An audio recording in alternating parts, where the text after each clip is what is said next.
Good day, everyone. And now, let us continue to report the item number 2. Number 2 item question is, what error is observed in the sentence below? While Mary was playing, Lucy was doing her chores, and Roger was playing with his phone. Letter A. No comma should have been placed between chores and and. Letter B. Replace was playing with played. And letter C. Faulty use of parallelism. And letter D. There is no error in the sentence. So our group choose the answer letter D. There is no error in the sentence. But first, I have to explain the letter A. Why not letter A? No comma should have been placed between chores and. So the sentence would be like this. While Mary was playing, Lucy was doing her chores and Roger was playing with his phone. So that would be incorrect. It is incorrect because the sentence would be called a run-on sentence. And a run-on sentence is a wrong sentence, which means that a run-on sentence occurs when two or more independent clauses are not joined together properly. So if we have to remove comma after the word chores, so the sentence would be grammatically incorrect. Because obviously, the sentence contains of 2 to 3 independent clauses. And independent clause contains a subject and a verb and express a complete thought. So, letter A is wrong. Letter B. Replace was playing with played. So of course, it is also a grammatically incorrect because you cannot combine sentence with 3 different participle because the verb played is already a past participles. Okay lang sana kung tigi-isang sentence sila. But of course, you need to add more on the first sentence and the second sentence and the third sentence. Especially that you are using the word while. So while means continuous. The actions is taking place at the same time.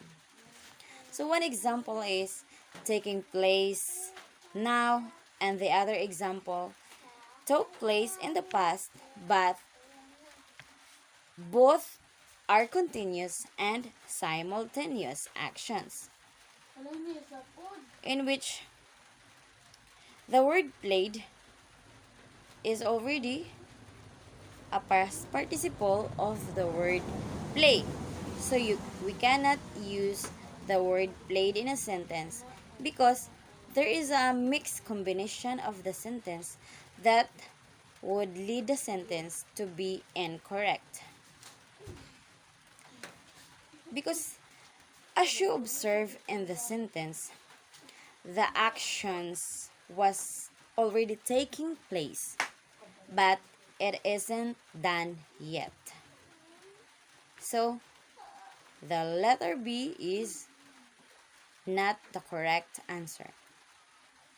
Letter C, faulty use of parallelism. Is it faulty use of parallelism? I think no. Because as we see, there are 3 different gerund verbs that ends with ing, which are the verb was playing, was doing, and was playing again. So, there is a consistency in this three gerund verb. So, this is not a faulty use of parallelism because the verbs or the gerund verbs are consistent.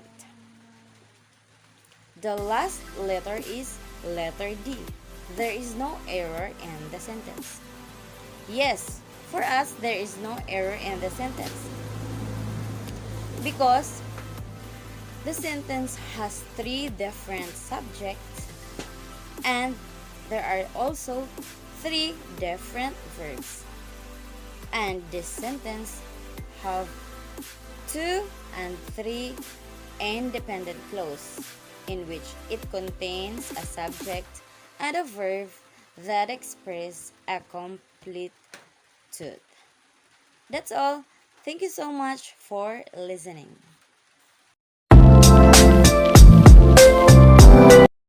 Number 3. What error is committed the sentence below? The teacher told the class on Friday she would return the essays. It should be the teacher told the class she would return the essays on Friday. The choices are the misplaced modifier, dangling modifier, commas place, run-on sentence. Misplaced modifier is a word or phrase clause that describe the wrong thing because of its placement in the sentence. Dangling modifier is a word or phrase that modify a word not clearly stated in the sentence. Comma splice, the use of comma to join two independent clauses. Run-on sentence, divide the passage into complete thoughts without adding, arranging, or removing any words. So that's why my answer is misplaced modifier. Number 4. The question is faster than the speed of bullet. Superman rescued the people from the building.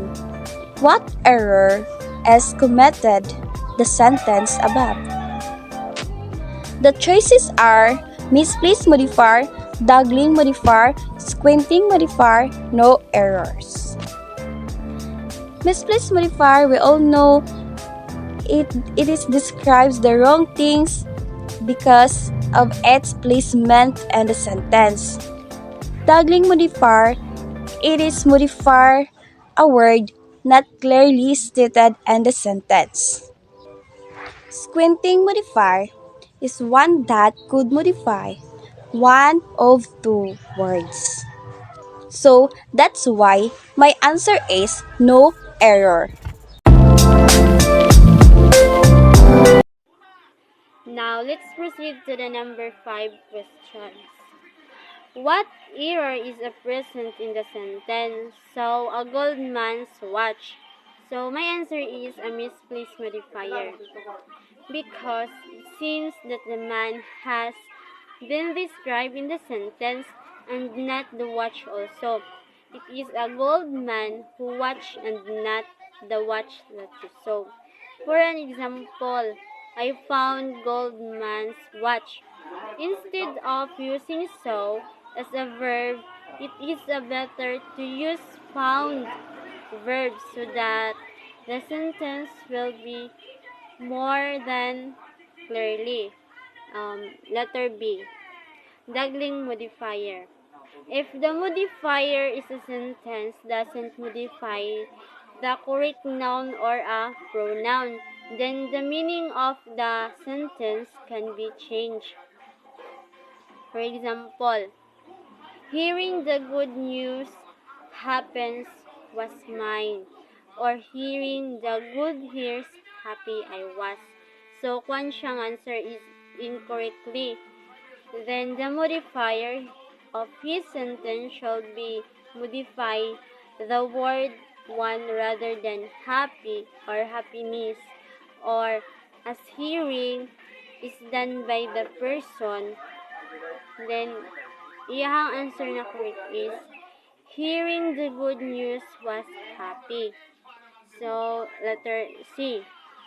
C is a squanting modifier, verb siya, because it's a place modifier that because of location in a sentence called modify either the phrase and precedes it. So, or the one that follow it. Example, sentence is the subject listening to a music. May example sa squanting modifier. So, B, misuse adjective. So, use of incorrectly or carelessly or for an improper purpose. For an example, a misuse is for a politician to abuse to political power by granting contracts as favors of these friends. That's all.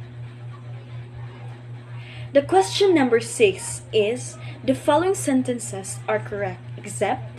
So, I will discuss first the letter D, which is Anna loves writing poems. She might make a compilation of them soon. This sentence are correct. Why? Because the subject is Anna and the verb is writing and the following pronoun is she. So, the sentence are properly organized. Let's proceed to letter C. Lucy already sent me the letters. It is correct because the word sentence used, which is sent, is a past participle. And the letter B is with his unwavering determination, Mario topped the board exam. It was correct also, since it is an example of independent sentence because the sentence can stand on its own. And the letter A is I only bought 2 tickets for tonight's concert. It was incorrect. Even it was using the subject I and the verb is both, the following word will be verb also. So, to correct this sentence, it should be used the verb word. For example, last day or last week. So let's proceed to number 7. The question is, the following are ways to avoid a run-on sentence except. Let us first define what is run-on sentence. Run-on sentence, it occurs when independent clauses are not joined properly. An independent clause are the sentences with a subject and a verb that can stand on its own. I have heard the example of run-on sentence. I love playing volleyball. I would like to play the same game after my class. As we can see, it composed of 2 independent clauses. The first one is I love playing volleyball. The subject is I and the verb is playing. And to avoid run-on sentence, we can use comma, period, conjunction, and semicolon into the example. So let's go back into the choices. Letter A, use a comma to link independent clauses of equal rank or weight. It is correct since it is necessary to avoid run-on. Letter B, place a period between or among sentences. As what I've said earlier, the period, semicolon, and comma is a must. Letter D, use a comma and a coordinating conjunction to connect independent clauses. It is correct also because the sentences are properly connected since the run-on sentence are composed of incorrect construction of sentences. And the last letter is letter C. Use a comma to separate similar elements. It was wrong because it used comma to separate independent clause, not similar elements. So we are now in item number 8. So the question is, listening to loud music slowly gives me a headache. We have here four choices, which are misplaced modifier, dangling modifier, unsquinting modifier, and lastly, adverb of manner. So, but before we tackle each definitions, let's find first what is a modifier. So, modifier is a word or phrase that describes another word or phrase. For example, beautiful, expensive, and many more. So, let's proceed to the choices. I will going to discuss the meaning of each and explain why it is my answer and why it is not. So, we have here the first one, which is misplaced modifier. Misplaced modifier is a word or group of words that not link clearly to what it is intended to modify, making the meaning of the sentence ambiguous or wrong. For example, he threw a ball to the girl made of orange rubber. So, first we have to find the modifier and the subject or kung ano ang kanyang minomodify. So, the modifier here is the word orange rubber at ang minomodify ng orange rubber is the ball. What did you observe in the sentence? So, we notice that the modifier at ang kanyang minimodify is malayo sa isa't isa. That's why it is called misplaced modifier because the position of the modifier in the sentence is not correctly or the modifier is not placed correctly in the sentence. That's why the meaning of the sentence become wrong or ambiguous.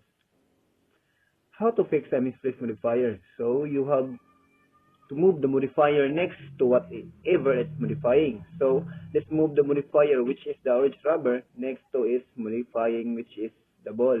So, the sentence will become, he threw a ball made of orange rubber to the girl.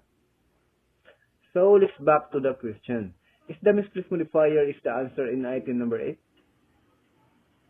No, it is not the answer because even we move the modifier, which is slowly next to its modifying, which is listening or either the headache, the sentence is still ambiguous or wrong. Let's proceed to the next choices, which is dangling modifier. Dangling modifier is a word or group of words that there is no subject to modify. For example, step on the field, expression changed suddenly. What did you observe in the sentence? We notice that there is no subject in the sentence. It doesn't answer the questions who is step on the field, whose expression. There is no subject anymore. It is not the answer of item number 8 because the question sentence has a subject to modify, which is the word me. Now in the third choice, which is squinting modifier, and also it is my answer in item number 8. So let's find out why it is the answer. Squinting modifier is a misplaced modifier because of its location in the sentence could modify either the phrase that precedes on or the one that follows it. In the simple words, squinting modifier gives a reader a consciousness kung ano ba talaga ang tinutukoy niya sa isang sentence. My example is the given question. The modifier in the sentence is the word slowly. And we don't know if ano ba talaga ang tinutukoy niya na slowly, ang listening ba or ang headache. How to fix a squinting modifier? You have to specify kung ano ba talaga ang tinutukoy mo o ano ba talaga ang gusto mo ipaintindi sa nagbabasa. You have to place the modifier correctly so that the reader never be conscious. So if we fix it into proper sentence, the sentence will become, when I listen to loud music, I slowly get a headache. The adverb of manner. An adverb of manner describes how you to do an action. For example, fast, slow, or any words that can use to describe an action. The adverb of the sentence is the word slowly, but it is not my answer because the word slowly is modifying the headache. Headache is not an action word. That's why it is not adverb of manner. Thank you.